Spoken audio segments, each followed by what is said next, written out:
si Bricks, ang si manluluto ng Bacolod City.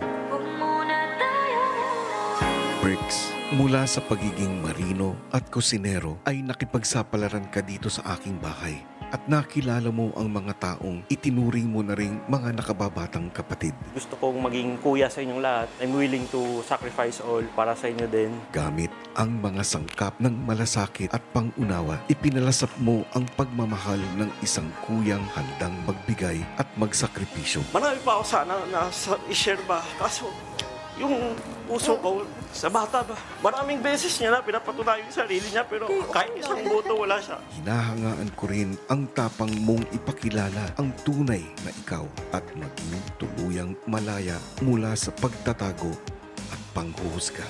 Kuya, I'm a gay man. And it's time na po na isipin ko yung sarili ko. Ito talaga yung purpose ko din. The secret of happiness is freedom, and the secret of freedom is courage. Sa patuloy mong paglayag sa buhay, naway mas buo at matibay kang humarap sa mga agos ng pagsubok na iyo pang kakaharapin. Wala sa kasarian o wala sa pinipiling edad para makamtan yung mga pangarap mo sa buhay. Basta magpakatotoo lang, may takot ka sa Diyos, at kilala mo yung sarili mo at may determinasyon ka. Continue to serve the recipe of love. Aking si Manluluto, Bricks.